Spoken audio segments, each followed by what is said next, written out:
আচ্ছা বলেন, লাস্ট ক্লাসে আমরা কি পড়েছিলাম? নিউক্লিয়ার পাওয়ার প্ল্যান্ট, তাই না? এখন আমরা কি দেখেছিলাম বলেন তো, যে এই যে নিউক্লিয়ার পাওয়ার প্ল্যান্ট, এটার আপনার কিছু অ্যাডভান্টেজ আছে, কিছু ডিসঅ্যাডভান্টেজ আছে।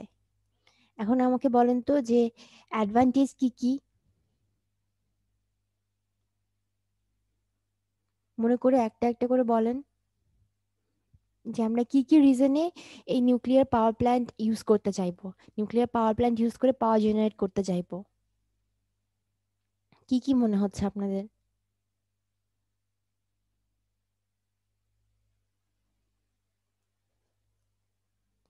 আবার দেখলাম আমরা যে মানুষজন অনেক দেশে যে ফেজ আউট করছে, নিউক্লিয়ার পাওয়ার প্ল্যান্ট ইউজ করতে এক সময়, সেখান থেকে ইউজ করছে না এখন।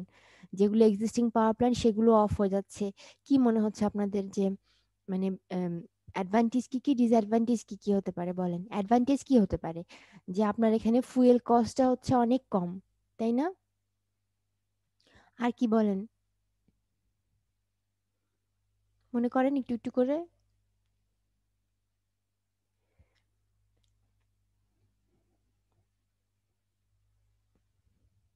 বলেন। ফুয়েল কস্ট কম, তাহলে কি হবে আপনার? ফুয়েল কস্ট কম হলে যে আপনার ট্রান্সপোর্টেশন যেটা দরকার, ফ্যাসিলিটি ফুয়েল ক্যারি করার জন্য, সেটা লাগছে না, তাই না? আর এটা হচ্ছে একটা রিলায়েবল সোর্স অফ পাওয়ার, মানে আপনি 24/7 এখান থেকে পাওয়ার জেনারেট করতে পারবেন, তাই না? আর হচ্ছে কি আপনার এখানে আহ, জায়গা কম লাগছে। তারপরে হচ্ছে যে আপনি যদি মানে সেম ক্যাপাসিটির একটা নিউক্লিয়ার পাওয়ার প্ল্যান্ট তৈরি করেন, এর সাথে আপনি যদি একটা মানে স্টিম টারবাইন পাওয়ার প্ল্যান্ট চিন্তা করেন, তাহলে হচ্ছে আপনার জায়গা অনেক কম লাগছে। আর আপনার এনভায়রনমেন্টটা সে পলিউটেড করে না, তাই না? আর আমরা জানি যে এতগুলো অ্যাডভান্টেজ আছে, তার মানে ডিসঅ্যাডভান্টেজও কিছু আছে, তাই না? ডিসঅ্যাডভান্টেজ কি কি সেটা বলেন অ্যাটলিস্ট। রেডিও অ্যাক্টিভিটি বেশি। রেডিও অ্যাক্টিভিটি আছে, যেটা আপনার অন্য পাওয়ার প্ল্যান্টের যেগুলো আপনার কাঁচামাল ছিল সেগুলোতে নেই। আর আপনার ইনিশিয়াল যে কস্টটা সেটা অনেক বেশি। আর মানে এই যে রেডিও অ্যাক্টিভিটি আছে, এটা যে আমাদের ক্ষতি করে, এর তুলনায় আসলে অন্য কোনো অ্যাডভান্টেজ গুলো কোনো কোনো দামই নেই, তাই না?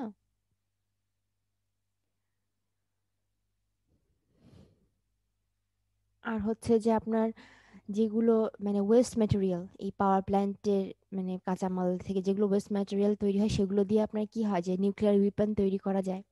আমরা দেখেছি যে আপনার দুটা ডিজাস্টার পড়েছিলাম, যে একটা হচ্ছে চেরনোবিল ডিজাস্টার, আর একটা হচ্ছে কি বলেন তো, ফুকুশিমা ডিজাস্টার। এগুলো অনেক ভয়াবহ ক্ষতি করেছে আপনার।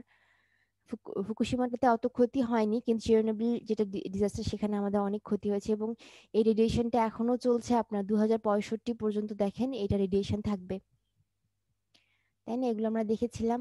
আর এই রেডিয়েশনটা আপনার শুধুমাত্র মানে মানুষজনকে তো এফেক্ট করে, কিন্তু ধর অন্যান্য ভাবে মানুষজন কন্টামিনেটেড হয় কিভাবে দেখেন।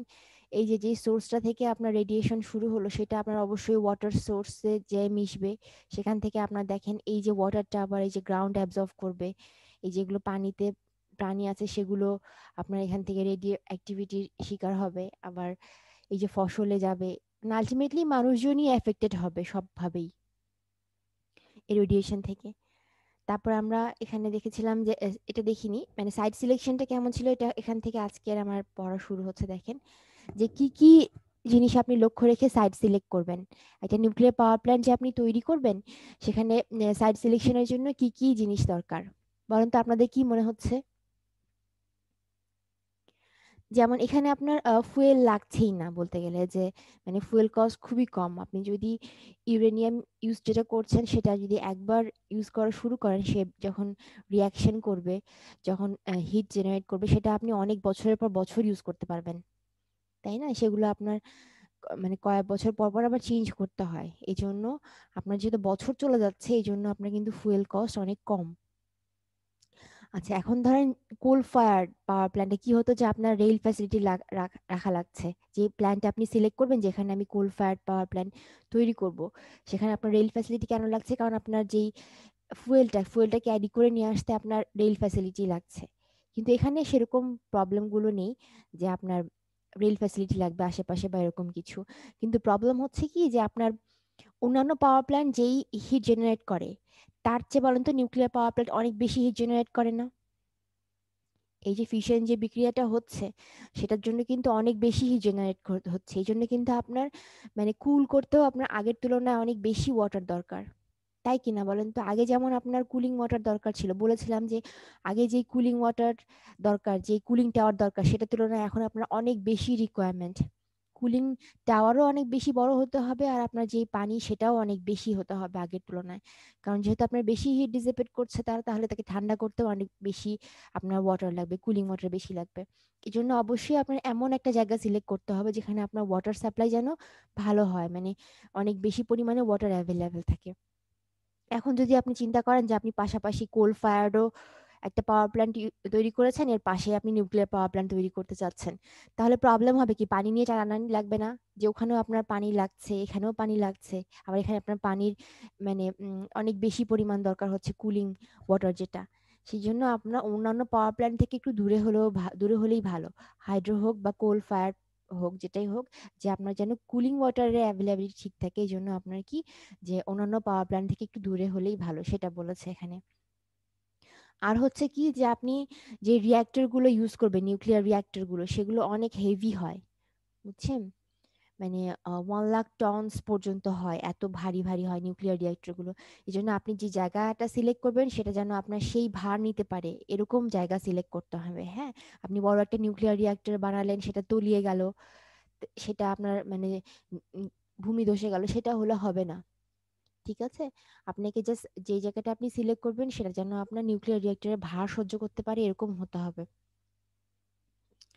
ওকে, বুঝতে পেরেছেন? আপনি বলেন তো নিউক্লিয়ার রিঅ্যাক্টরের ভার কেন বেশি হচ্ছে? এটা কিসের তৈরি হয় বলেন তো? নিউক্লিয়ার রিঅ্যাক্টর তো বুঝতে পেরেছেন না? আমরা দেখেছিলাম যে আপনার মানে একটা কন্টেইনমেন্টও থাকে, সবগুলো মিলে তো আপনার রিঅ্যাক্টরটা। এখন আপনার এটা কিন্তু পুরোটা কংক্রিটের তৈরি হয়, স্টোন কংক্রিটের তৈরি হয়, জন্য ওটা অনেক ভার হয়। যদি কোনো অ্যাক্সিডেন্ট হয় আল্লাহ না করুক, তাহলে জিনিসটা যেন আপনার কি, সেই জিনিসটাকে, রেডিয়েশনটাকে বের হতে না দেয়। এই জন্য কিন্তু আমরা অনেক স্ট্রং করে জিনিসটা সিল গালার মতো করে তৈরি করি। ঠিক আছে? আর হচ্ছে কি, যে আপনি যে জায়গাটায় এই নিউক্লিয়ার পাওয়ার প্ল্যান্ট তৈরি করবেন, আপনার কিন্তু এটা সবসময় মনিটর করতে হবে যে কোনো ধরনের রেডিও অ্যাক্টিভিটি হচ্ছে কিনা, কোনো কোনো ধরনের রেডিও অ্যাক্টিভিটি মানে লিকেজ হচ্ছে কিনা, তেজস্ক্রিয়তা কোনোভাবে বের হয়ে যাচ্ছে কিনা, আশেপাশে মানুষকে অ্যাফেক্ট করছে কিনা। মানে যেটা হচ্ছে আপনার সেফটি ফার্স্ট, যে কোনো আপনার পাওয়ার প্ল্যান্টের মেইন রিকোয়ারমেন্ট হচ্ছে আগে আপনার সেফটি ব্যাপারটাকে মাথায় রাখতে হবে। যে সেফটি ফার্স্ট, আগে নিজেদের ট্রেনিং শেখায় সেফটি পারপাসে আপনি কি কি করবেন, কিভাবে ইভাকুয়েট করবেন, এসকেপ করবেন, সেগুলো শেখা, তারপরে অন্য কিছু। ঠিক আছে? এই জন্য এই ব্যাপারগুলো অবশ্যই খেয়াল রাখতে হবে যে আপনি যদি একটা অনেক বেশি পপুলেটেড এরিয়াতে আপনি তৈরি করেন নিউক্লিয়ার পাওয়ার প্ল্যান্ট, তাহলে আল্লাহ না করুক কোনো যদি অ্যাক্সিডেন্ট হয়, মানুষজনের মানে ইভাকুয়েট করতে কিন্তু প্রবলেম হবে অনেক বেশি পপুলেটেড হলে। জন্য একটু ধরেন লাইটলি পপুলেটেড এরকম জায়গা হলে আপনার জন্য ভালো। যে কোনো অ্যাক্সিডেন্ট হলে মানুষজনকে দ্রুত সরিয়ে ফেলা যাবে।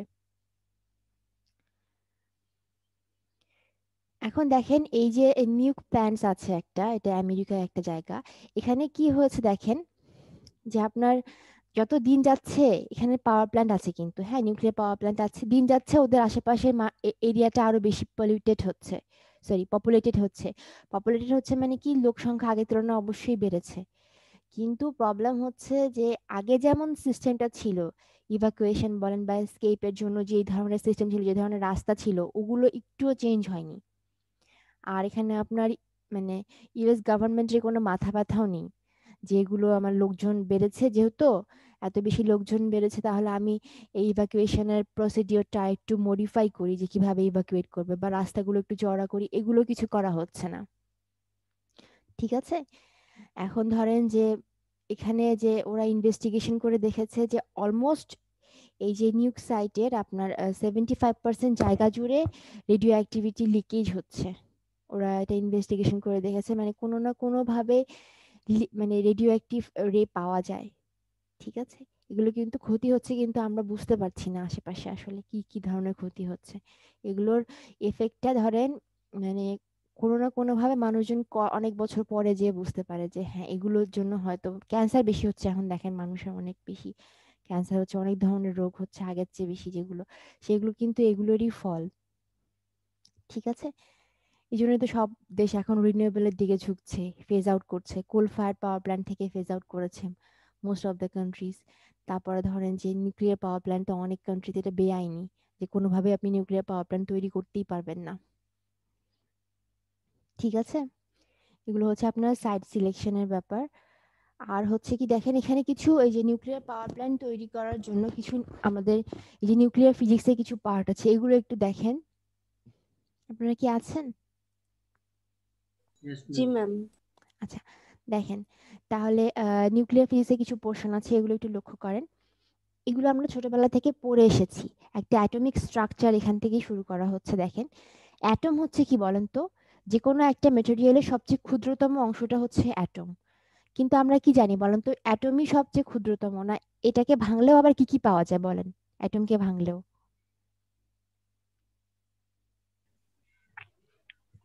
Electron, proton, electron, proton, neutron, এগুলো নিউক্লিয়াস। ছোটবেলার পড়া আমাদের, তাই না? Electron, proton, neutron. এখন বলেন, প্রোটন কোথায় থাকে একটা অ্যাটমের? এটা একটা অ্যাটম, এটা আমরা জানি যে এর চারপাশে যেগুলো অরবিট আছে সেগুলো দিয়ে কি করে, ইলেকট্রনটা সবসময় কি ও ঘোরে, তাই না? মুভ করে। এই কক্ষপথে ইলেকট্রনগুলো মুভ করে, চারপাশ জুড়ে ঘোরে। আর সেন্টারে কি আছে আপনার, হচ্ছে নিউক্লিয়াস যে কোনো অ্যাটমের। এখন নিউক্লিয়াসে কি কি থাকে বলেন? ছোটবেলা পড়া এটা। নিউক্লিয়াসে থাকে হচ্ছে প্রোটন আর নিউট্রন, তাই না? এগুলো আমরা জানি তো, জানি না? জি ম্যাম জানি।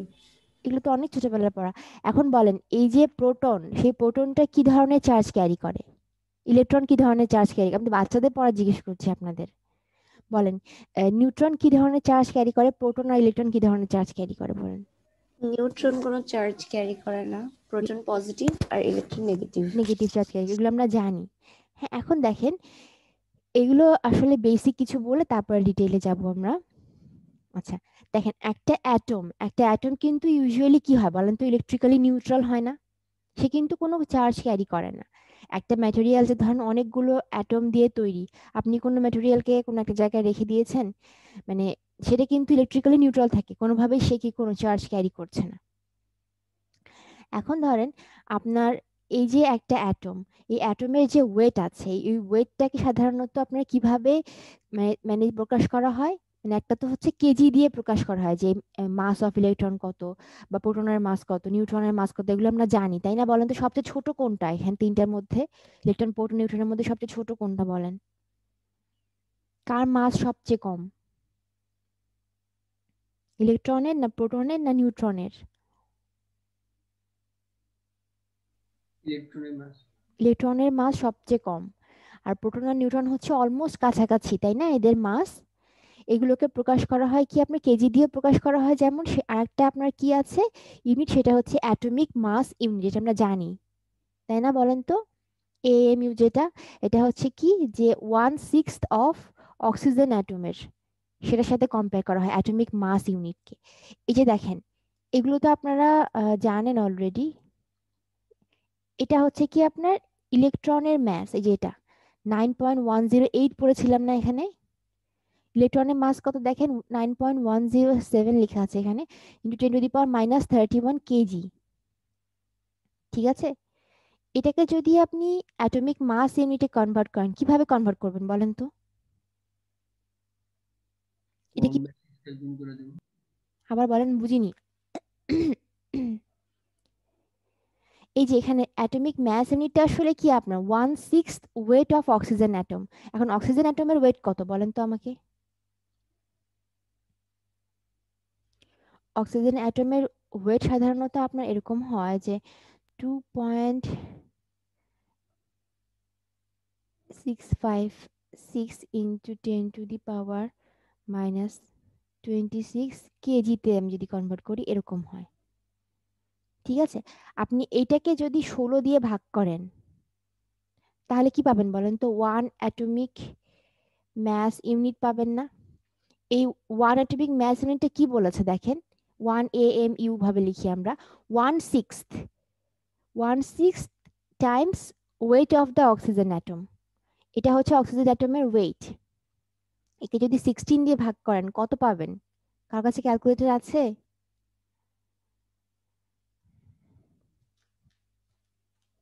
আচ্ছা দাঁড়ান,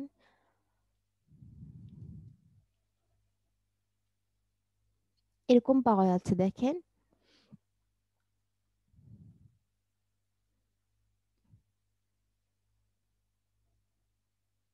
জি ম্যাম, এটা আসে। এটা আসে না, দেখেন তো। জি তাহলে এটা কত হচ্ছে আপনার, 1 AMU হচ্ছে এত,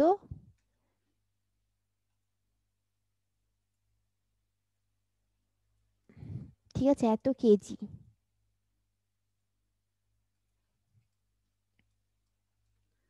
এখন দেখেন, আপনি হচ্ছে এটা হচ্ছে ম্যাস অফ ইলেকট্রন। এটা যদি এত এত কেজি হয়, তাহলে এটাকে আপনি যদি AMU তে কনভার্ট করেন কত হবে বলেন। এই যে এত কেজি সমান 1 AMU, তাই না? এত কেজি সমান কি 1 AMU। তাহলে 1 কেজি সমান কত করবেন, আর এত কেজি সমান কত করবেন, দেখেন তো কত হচ্ছে। বুঝছেন আমি কি বলেছি? তখন 1.66 ইন্টু 10⁻⁻27 কেজি ইকুয়ালস টু কত? তাহলে 1 কেজি সমান কত হচ্ছে? 10⁻⁻27, মানে আমি এই যে কেজি ইউনিটটাকে AMU তে কনভার্ট করতে চাচ্ছি, কত আসছে সেটা দেখতে চাচ্ছি। তাহলে আপনি যদি ম্যাস অফ ইলেকট্রনকে কনভার্ট করেন, সেটা কত আমার, 9.107 ইন্টু 10⁻31 কেজি ইকুয়ালস টু কত হচ্ছে বলেন তো, একটু হিসেব করে। 9 মানে ভাগ করবেন আর কি এই ভ্যালুটা দিয়ে,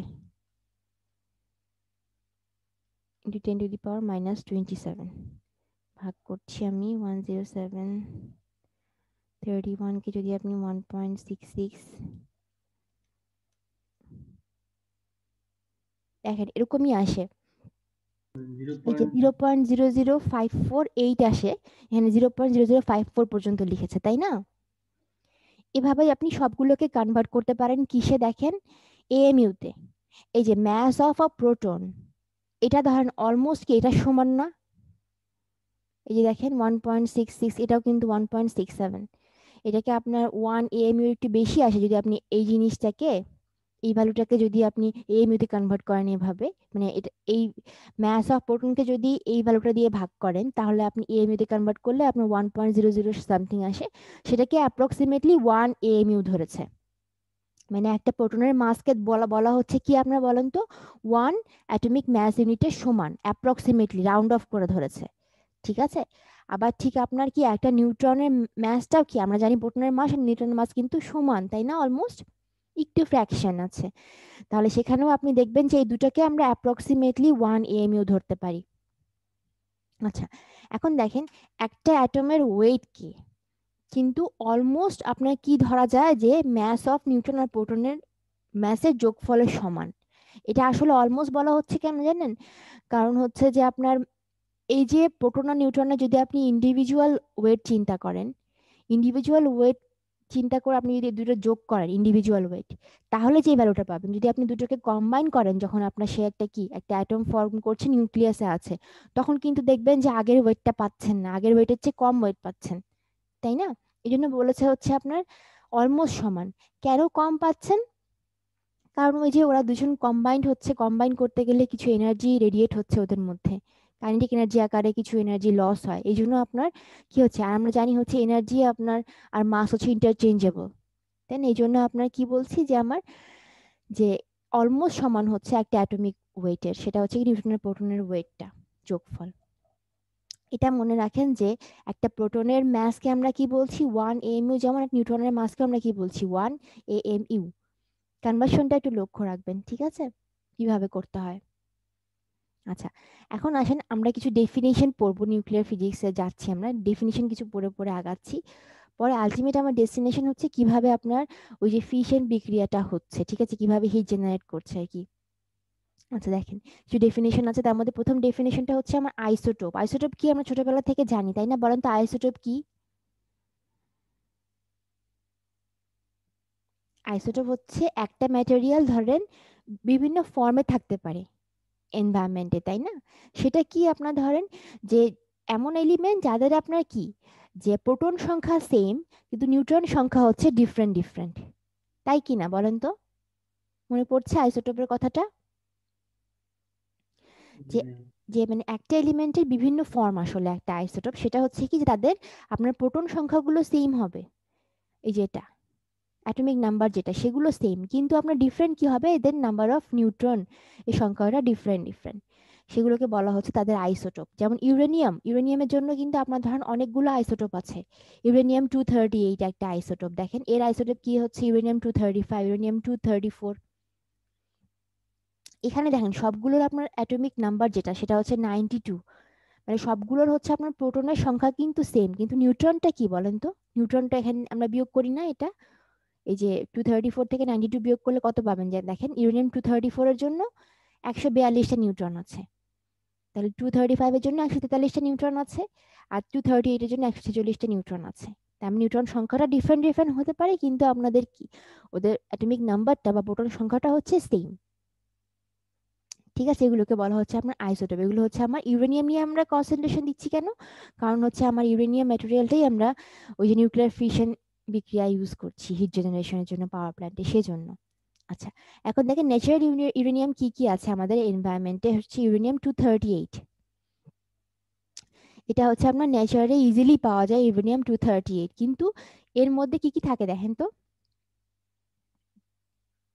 238 ইউরেনিয়ামের মধ্যে 235 ইউরেনিয়ামও থাকে, আর খুবই মানে ট্রেস পাওয়া যায় সেটা হচ্ছে কি আপনার 234 এর। আচ্ছা, এখন বলেছে যে আপনার রেডিও অ্যাক্টিভ আইসোটোপ, এটা হচ্ছে কি যে মানে এই যে আইসোটোপ গুলো তো বুঝলেন আপনারা যে একটা এলিমেন্টের বিভিন্ন ফর্ম, এই আইসোটোপ গুলোর মধ্যে কিছু কিছু ফর্মের আইসোটোপ আছে যেগুলো কি করে আপনার মানে ন্যাচারালি কিছু রেডিও অ্যাক্টিভ রে বিকিরণ করে। ঠিক আছে, ন্যাচারালি ওরা কি হয় আপনার ক্ষয় হয়, এগুলোকে বলা হয় হচ্ছে আপনার radio active isotope. Radio active আইসোটোপের এক্সাম্পল কি কি হতে পারে বলেন তো,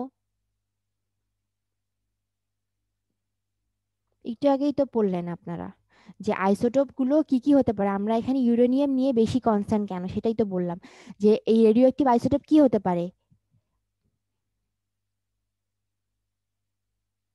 ঘুমাচ্ছেন না সবাই, এই তো কয়জন নাম এসেছেন।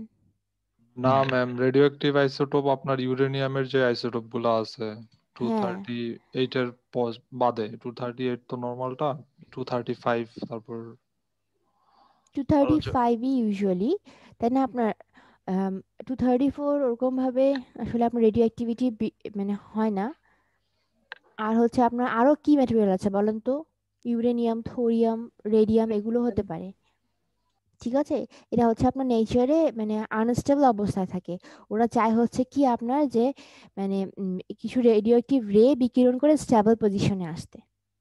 ঠিক আছে, এগুলোকে বলছি আমরা রেডিও অ্যাক্টিভ আইসোটোপ। এই ডেফিনিশনগুলো আমাদের একটু জানলে ইজি হবে পরবর্তীতে। আচ্ছা, এরপরে আসেন এই যে হাফ লাইফ বলে একটা টার্ম আছে, এটা কি বলেন তো, এই যে রেডিও অ্যাক্টিভ আইসোটোপ যারা কি করছে আপনার রেডিও অ্যাক্টিভিটি বিকিরণ করছে, ওদের কি আপনার যে এই রেডিও অ্যাক্টিভ রেটা ওরা যে বিকিরণ করে একটা ডেফিনেট রেট থাকে, এটার একটা নির্দিষ্ট রেটে কিন্তু বিকিরণ করে, যে আপনারা ওরা কিন্তু কি হচ্ছে ক্ষয়প্রাপ্ত হচ্ছে, যত বেশি রেডিও অ্যাক্টিভিটি তাদের মধ্যে থেকে বের হচ্ছে তারা বেশি কিন্তু ক্ষয়প্রাপ্ত হচ্ছে। এখন একটা ম্যাটেরিয়াল তার তার ধরেন যে রেডিও অ্যাক্টিভিটি যে বিকিরণ করছে, সে যেই সময়ে তার হাফ অফ দ্য পোর্শনকে মানে বিকিরণ করে ফেলবে, তার সেটাকে বলা হয় হচ্ছে কি আপনার হাফ লাইফ। তার একটা টাইম সাইকেলে বোঝাচ্ছে এখানে, যে সে পুরোপুরি ক্ষয়প্রাপ্ত হওয়ার একটা টাইম আছে, আবার ধরেন তার পুরোপুরি লাইফ সাইকেলের একটা কি হাফ টাইম আছে, তার পুরোপুরি লাইফ সাইকেলের পর্যন্ত মধ্যে সে সে আপনার হাফ পোর্শন কমপ্লিট করছে যেই টাইমে, সেই টাইমটাই হচ্ছে তার হাফ লাইফ। ঠিক আছে, এখন ধরেন এগুলো আমরা জানি, এখন ধরেন যে এখানে কিছু পার্টিকেল আছে যেগুলো হচ্ছে আপনার এই যে রেডিও অ্যাক্টিভ আইসোটোপ থেকে আপনার বের হচ্ছে মানে বিকিরিত হচ্ছে, সেগুলোর মধ্যে কি কি পড়ছে দেখেন, আলফা রে, বিটা রে, আর হচ্ছে গামা রে। এগুলো কি দেখেন, আলফা পার্টিকেলটা কি, এটা আসলে কি বলেছে, দুটো প্রোটন আর দুটো নিউট্রন নিয়ে তৈরি এই আলফা পার্টিকেলটা। এরা সাধারণত আপনার কোনো রেডিও অ্যাক্টিভিটি মানে মানে ইনভায়রনমেন্টে ছাড়ে না। এদের এদের আপনার ভেলোসিটি হচ্ছে 3 × 10⁻⁷ মিটার/সেকেন্ড, আর পজিটিভ চার্জ ক্যারি করে। এরা আপনার কোনো মানে রেডিও অ্যাক্টিভিটি ছাড়ে না এনভায়রনমেন্টে। ঠিক আছে, এগুলো সাধারণত আপনার আলফা ডিকের কারণে জেনারেট হয়। আর কিন্তু এই যে আপনার বিটা বিটা পার্টিকেল যেটা, সেটা হচ্ছে কি করে আপনার, এর ভেলোসিটি হচ্ছে আপনার লাইটের ভেলোসিটির একদম সমান। আর এর চার্জ আর ম্যাস হচ্ছে আপনার কার কার মতো বলেন তো, ইলেকট্রনের মতো। আর ইলেকট্রনের চার্জ কত বলেন তো আমাকে, ইলেকট্রনের মনে আছে নাকি আপনাদের? 1.6 into 10 one to the power point minus six zero two into 10⁻19 coulomb, মনে আছে? আর ম্যাস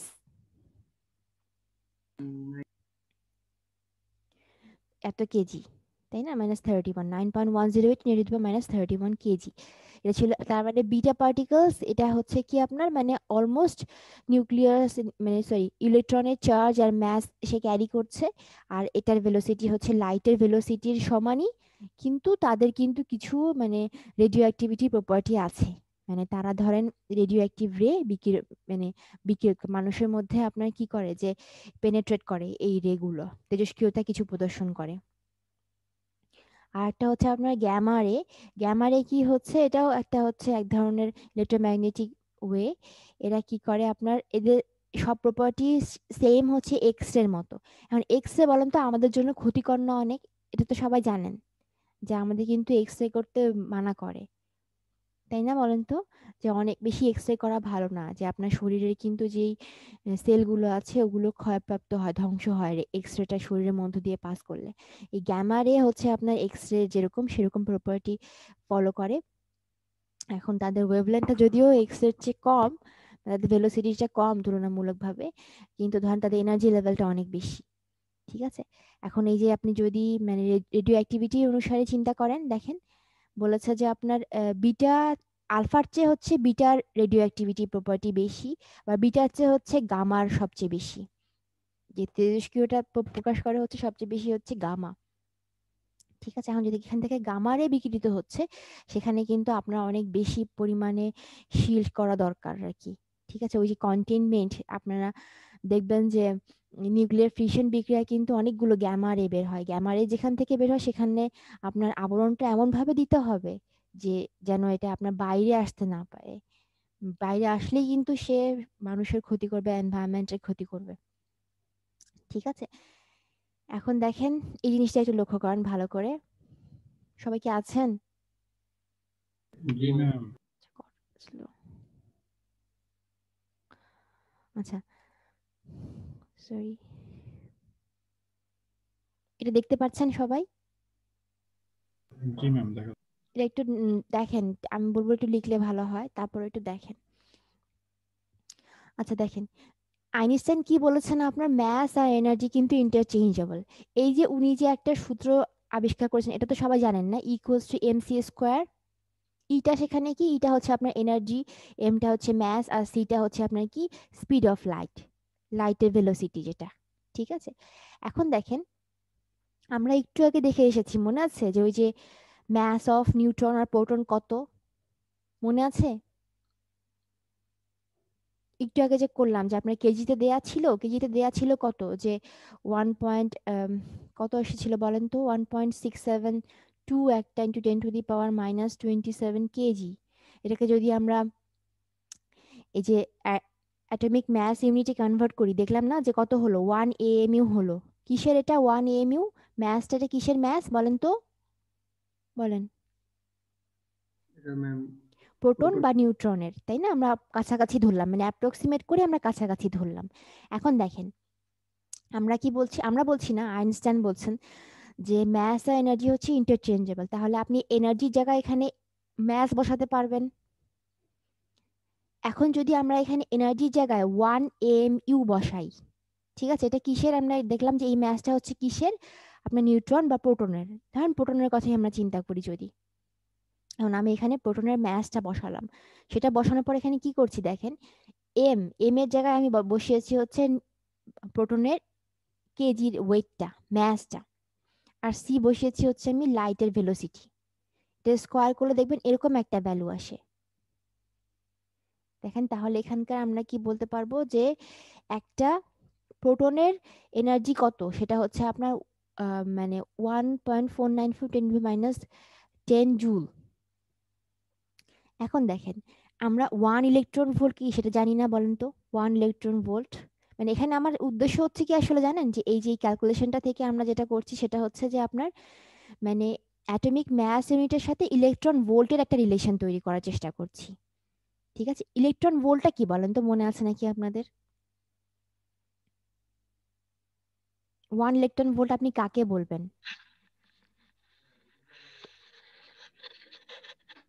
2 volt to হুম, এই ভ্যালুটা আপনারা জানেন যে 1 ইলেকট্রন ভোল্ট সমান কত হয়। এটা হচ্ছে আপনার কি ইলেকট্রনের চার্জটাই না, মনে পড়ে? 1 1.6 ইলেকট্রন 1.60 × 10⁻19 joules. জুল। আচ্ছা, এখন তাহলে 1 মেগা ইলেকট্রন ভোল্টটা কি হবে বলেন? 10 টু দি পাওয়ার 6 দিয়ে গুণ করবেন, তাই না? 1 ইলেকট্রন ভোল্ট 10 টু দি পাওয়ার 6 দিয়ে গুণ করলে কত হবে? 1.6 into ইন্টু 10 10 টু দি পাওয়ার যদি 6 করেন তাহলে এটা -13 জুল হবে না? yes, তার ma'am. মানে আপনি কি বুঝলেন যে 1.602 into 10 to the power -13 joule সমান 1 মেগা ইলেকট্রন ভোল্ট। তাহলে 1 জুল সমান কত হবে বলেন তো? 1/1.602 into 10 to the power -13 mega electron volt. আচ্ছা, এখন বলেন তাহলে এত জুল সমান কত হবে, যেটা equals to 1 AMU? 1.494 into 10 to the power -10 joules, সেটা সমান কত হবে? জাস্ট এখানে উপরে দিয়ে দিবেন না এটা গুণ করে, 10 to the power -10 1.602 into 10 to the power -19, এটা ইকুয়াল টু কি বলেন তো? এটা ইকুয়াল টু 1 AMU না? তাহলে আপনি যে এই রেজাল্টটা পাবেন এটা দেখবেন 932 এর মতো হয় অলমোস্ট।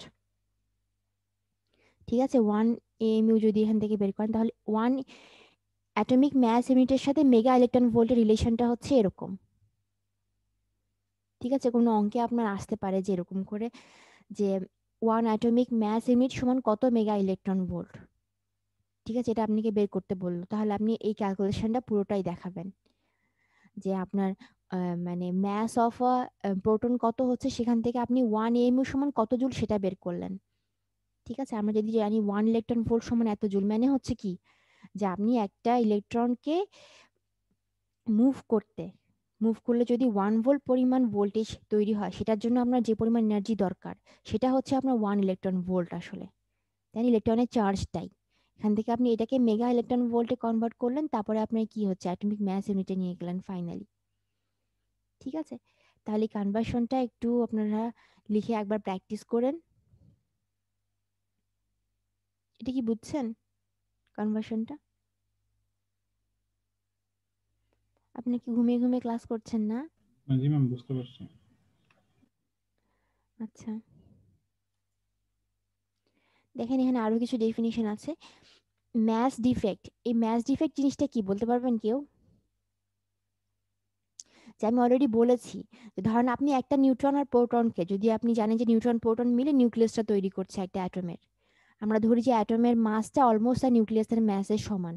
এখন আপনি যদি ইন্ডিভিজুয়ালি ইলেকট্রন প্রোটন নিউট্রনকে যদি ধরেন ওদের ইন্ডিভিজুয়াল মাস আপনি বের করে যোগ করলেন, তাহলেই যেই ভ্যালুটা পাবেন সেটা কিন্তু ধরেন ওই ইলেকট্রন প্রোটন নিউট্রন দিয়ে যদি একটা সে অ্যাটম ফর্ম করে, ধরেন এই অ্যাটমের সেন্টারে প্রোটন নিউট্রন আছে আর বাইরে হচ্ছে ইলেকট্রন আছে, আপনি সবগুলোর ইন্ডিভিজুয়াল মাস যদি বের করেন, বের করে যোগ করলে যেই ভ্যালুটা পাবেন সেটা অবশ্যই কি হবে আপনার এই যে অ্যাটমের ম্যাস তার চেয়ে অবশ্যই কি বেশি হবে। মানে অ্যাটমের মাসটা আসলে কমে যায় যখন জিনিসগুলো আপনার একসাথে মানে আপনার একসাথে মিলে একটা অ্যাটম ফর্ম করে, তখন কিন্তু আপনার কিছু এনার্জি রেডিয়েট হয়। সেই এনার্জিটা কি বলেন তো? কাইনেটিক এনার্জি আকারে রেডিয়েট হয়। আমরা জানি হচ্ছে এনার্জি কি, এনার্জি আর ম্যাস হচ্ছে ইন্টারচেঞ্জেবল। ওই যে আইনস্টাইন বলেছেন এনার্জি রেডিয়েট হচ্ছে মানে কি তাদের কিন্তু ম্যাস কমে যাচ্ছে যখন আপনি একটা অ্যাটম ফর্ম করাচ্ছেন তাদের দ্বারা। ঠিক আছে, এই ডিফারেন্সটাকেই বলা হচ্ছে আপনার ম্যাস ডিফেক্ট।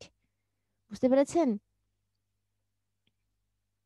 আচ্ছা, এবার আসেন হচ্ছে বাইন্ডিং এনার্জি। বাইন্ডিং এনার্জিটা কি বলেন তো? মানে একটা আপনি অ্যাটমের যে সেন্টারে নিউক্লিয়াসে নিউট্রন প্রোটন থাকে সেগুলোকে আপনি যে এনার্জি দিয়ে একসাথে করে রেখেছেন, ওরা যে একসাথে আছে কি এনার্জিতে, সেটাই হচ্ছে আপনার তার বাইন্ডিং এনার্জিতে। একসাথে যে ওরা কানেক্টেড অবস্থায় আছে কিসের জন্য একসাথে আছে নিউক্লিয়াসে, সেটা কিভাবে এই এনার্জির জন্য, এনার্জি দ্বারা একসাথে আবদ্ধ, এটাকে বলছি হচ্ছে আমরা বাইন্ডিং এনার্জি। ঠিক আছে? তারপরে আসেন হচ্ছে নিউক্লিয়ার এনার্জি। নিউক্লিয়ার এনার্জি কি বলেন তো আমাকে? কখনো কখনো আপনারা দেখবেন যে দুটো নিউক্লি একসাথে ফর্ম করে একটা বড় নিউক্লিয়াস তৈরি করছে। আবার কখনো একটা বড় নিউক্লিয়াস কি হচ্ছে, স্প্লিট আপ হয়ে ছোট ছোট নিউক্লিয়াস তৈরি করছে, ডিফারেন্ট ডিফারেন্ট এলিমেন্ট তৈরি করছে। কখনো দুটো নিউক্লি মানে আপনার এটা প্লুরাল অফ নিউক্লিয়াস, তাই না? দুটো নিউক্লি একসাথে কানেক্টেড হয়ে আপনার কি বড় নিউক্লিয়াস তৈরি করছে, ডিফারেন্ট ম্যাটেরিয়াল। কখনো কি একটা বড় নিউক্লিয়াস কি ভাগ হচ্ছে বিভিন্ন ভাগে, ছোট ছোট ভাগে ভাগ হচ্ছে, ছোট ছোট নিউক্লিয়াস তৈরি করছে। এগুলো হচ্ছে কি আপনার যখন আপনার কোনো কিছু ফর্ম করছে বা কিছু স্প্লিট হচ্ছে, এই সবগুলো ক্ষেত্রেই কিন্তু আপনার কি হচ্ছে, কিছু এনার্জি রেডিয়েট হচ্ছে, আবার কিছু কিছু এনার্জি অ্যাবজর্বড হচ্ছে। এই এনার্জিগুলো সাধারণত আপনার হিট বা লাইট বা রেডিয়েশন আকারে বের হয়। এগুলোই হচ্ছে কি আপনার নিউক্লিয়ার এনার্জি। ঠিক আছে? নিউক্লিয়াস ফর্ম করলে বা স্প্লিট করলে যে এনার্জি রেডিয়েট হয় বা অ্যাবজর্ব হয়, সেগুলি হচ্ছে আসলে আপনার নিউক্লিয়ার এনার্জি বলা হচ্ছে। আমরা জানি কি বলেন তো, দু ধরনের নিউক্লিয়ার রিয়াকশন হয় না? নিউক্লিয়ার রিয়াকশন কি কি বলেন আমাকে? দু ধরনের হয়। কি কি বলেন তো? ছোটবেলায় পড়েছেন। Fission fusion. ফিশন আর ফিউশন। এর মধ্যে একটা রিয়াকশন হচ্ছে যে যেখানে আপনার এলিমেন্ট মানে নিউক্লিয়াসগুলো কানেক্ট হচ্ছে, আবার আরেকটা এলিমেন্ট হচ্ছে যেখানে আরেকটা বিক্রিয়া হচ্ছে কি যেখানে আপনার নিউক্লিয়াসগুলো স্প্লিট আপ হচ্ছে। এখন কোনটা কি মনে করেন তো? ফিশনটা কি আর ফিউশনটা কি? ম্যাডাম, ফিশন হলো যেটার ভিতর স্প্লিট আপ হয়, আর ফিউশন হলো যেটার ভিতর অ্যাড হয়, দুটো একসাথে। গুড। তাহলে হচ্ছে কি যে আপনার আমার কোনটা দরকার এখানে বলেন? মানে এই যে ফিশনটা দরকার, ফিশন। ফিশনটা দরকার। ফিশনে আপনার কি হচ্ছে, ওটা স্প্লিট আপ হচ্ছে, তাই না? স্প্লিট আপ হচ্ছে এবং কি তার এনার্জি কিছু রেডিয়েট করছে, জি ম্যাম। তাই না? এটা আমার দরকার। এখন এনার্জি রেডিয়েট করলে তাদের কি হচ্ছে, তাদের কিন্তু যেই এনার্জি রেডিয়েট করার পরে যে ছোট ছোট পার্টিকেল গুলো তৈরি হচ্ছে, এই পার্টিকেল গুলোর মধ্যে আমার কি হচ্ছে, কিছু রেডিও অ্যাক্টিভিটি মানে প্রপার্টি লক্ষ্য করা যাচ্ছে, তাই না? আবার কি অনেক বেশি পরিমাণে হিট জেনারেট করছে ওরা। স্প্লিট আপ হচ্ছে, অনেক বেশি পরিমাণে হিট জেনারেট করছে, এনার্জি রিলিজ করছে। এনার্জিটা কি হচ্ছে আপনার অন্য একটা ফর্মে আমরা দেখতে পাচ্ছি, সেটা হচ্ছে কি আপনার মানে হিট আকারে, তাই না? তাহলে আমার দু ধরনের নিউক্লিয়ার রিঅ্যাকশন হচ্ছে, এই যে ফিশন আর ফিউশন। আচ্ছা, এবার আসেন হচ্ছে যে এই যে নিউক্লিয়ার রিঅ্যাকশন, ম্যাডাম ফোন দিচ্ছে।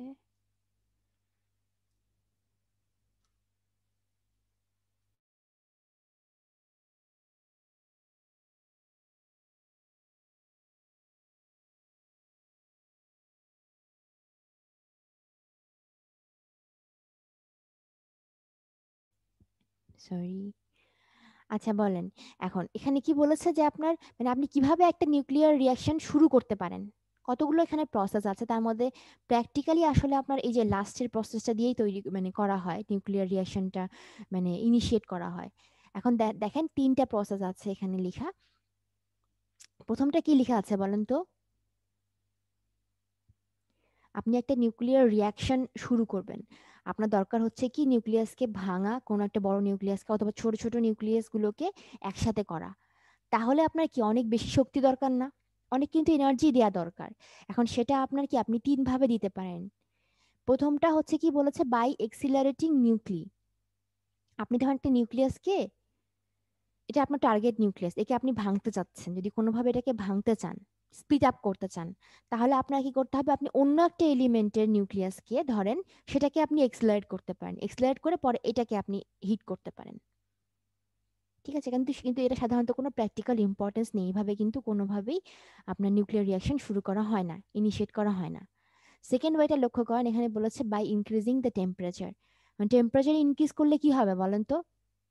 যেই পার্টিকেলের আপনি টেম্পারেচার ইনক্রিজ করবেন তার কিন্তু আপনার মোশনটা বেড়ে যাবে, ভেলোসিটিটা বেড়ে যাবে। তখন সে কি হবে আপনার, আপনি কোনো একটা এলিমেন্টকে মানে অনেক বেশি টেম্পারেচার দিচ্ছেন, তাহলে তার মধ্যে কি আপনি যে টেম্পারেচার দিচ্ছেন সেটা কি হচ্ছে, তার মোশন আকারে কনভার্সনটা হচ্ছে। আপনি এনার্জি দিচ্ছেন, সে এনার্জিটা কিভাবে কনভার্ট করছে, মোশন আকারে।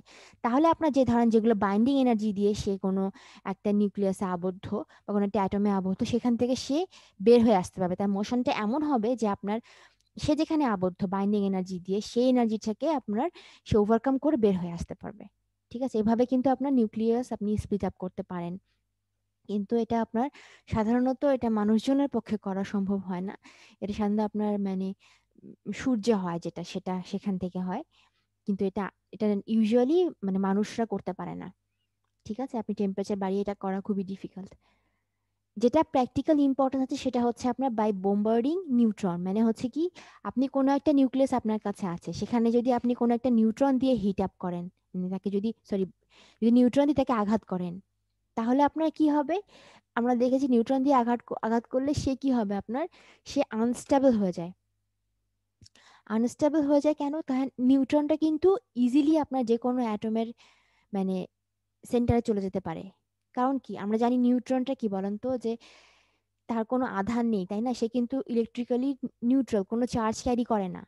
তাহলে আপনার যে আশেপাশে কিন্তু ইলেকট্রন আছে এদিকে, যে মানে পুরো আপনার অরবিট জুড়ে ঘুরছে, অরবিটাল কক্ষপথে ঘুরছে। এখন আপনি কি করছেন, আপনি নিউট্রনকে, যেটা আপনার হচ্ছে কোনো ধরনের চার্জ ক্যারি করছে না, একটা নিউট্রাল একটা ম্যাটেরিয়াল, সেটা দিয়ে আপনি কোনো একটা অ্যাটমকে হিট করলেন, তখন সে স্প্লিট আপ হতে পারে। আর নিউট্রনটাও আপনার ইজিলি আপনার নিউক্লিয়াস পর্যন্ত মানে চলে যেতে পারে। আপনি যদিও খুব কম এনার্জি দেন নিউট্রনকে, তাহলেও সে পাস করতে পারে, কারণ তার মধ্যে যেহেতু কোনো মানে চার্জ নেই, তাহলে সে ইলেকট্রিক্যালি পুরো নিউট্রাল হওয়ার কারণে কোনো অ্যাট্রাকটিভ বা রিপালসিভ কোনো মানে কোনো কিছু সে ফিল করছে না, কোনো অ্যাট্রাকশন বা রিপালশন কোনো কিছু ফিল করছে না। এই জন্য কম এনার্জিতেই তাকে আপনি নিউক্লিয়াস পর্যন্ত পৌঁছাতে পারেন। যেটা আমাদের নিউক্লিয়ার ফিশন বিক্রিয়া হচ্ছে, সেটা কিন্তু এই প্রসেসেই হচ্ছে, যে আপনি একটা নিউট্রনকে দিয়ে ইউরেনিয়ামকে হিট করছেন, ইউরেনিয়াম 235 কে হিট করছেন, ঠিক আছে, ওকে স্প্লিট আপ করার জন্য। আচ্ছা, এটা হচ্ছে আপনার নিউক্লিয়ার ফিউশন বিক্রিয়াটা। নিউক্লিয়ার ফিউশন বিক্রিয়াটা কোথায় হয় বলেন তো? এটা বলতে পারেন নাকি? 27 হয়ে গেছে, বলেন। ম্যাম কোশ্চেনটা আবার করলে ভালো আমি হয়। বলেছি নিউক্লিয়ার ফিউশন, এই বিক্রিয়াটা, নিউক্লিয়ার ফিউশন বিক্রিয়াটা কি সেটা আগে বলেন তাহলে আমাকে। ম্যাডাম ফিউশন বিক্রিয়া যেটার ভিতর দুইটা নিউক্লিয়াস অ্যাড আপ হয়, ওইটা অ্যাড আপ হলো হয়, আপনার গুড। অ্যাড আপ হয়ে কি হয় আপনার, যে হিউজ ডিফারেন্ট পরিমাণ এনার্জি রিলিজ করে ওইখান থেকে। এনার্জি রিলিজ করে। এখন এটা আমি বলেছি যে আপনার এনার্জি রিলিজও করতে পারে, কিন্তু আবার কি অ্যাবজর্বও করতে পারে কিন্তু। ঠিক আছে, এটা ডিপেন্ড করবে হচ্ছে আপনি যেই এলিমেন্ট দুটোকে অ্যাড আপ করছেন তাদের ম্যাসের উপর। দেখেন এখানে কি বলেছে, যে আপনি যেই নিউক্লিয় দুটোকে অ্যাড আপ করছেন তাদের মাস, যদি আপনার আয়রন, নর্মাল আয়রনের চেয়ে মানে আয়রন যে ম্যাটেরিয়াল তার মাসের চেয়ে যদি আপনার কম হয়, তাহলে ম্যাম তারা বলেন। ম্যাম আমাদের ওই যে A2 এর ম্যাম আজকে ল্যাব এক্সাম আছে, তো সো ও আম আমরা সরি। জি আচ্ছা, ম্যাম। আপনারা চলে যান, আমি তাহলে নেক্সট দিন পড়াবো ইনশাল্লাহ। জি ম্যাম। আমারও আসসালামু ল্যাব আলাইকুম। আছে। ঠিক আছে, ওকে ম্যাম। আসসালামু আলাইকুম। চলে যান সবাই, আসসালামু আলাইকুম। আসসালামু আলাইকুম ম্যাম। ওয়ালাইকুম আসসালাম।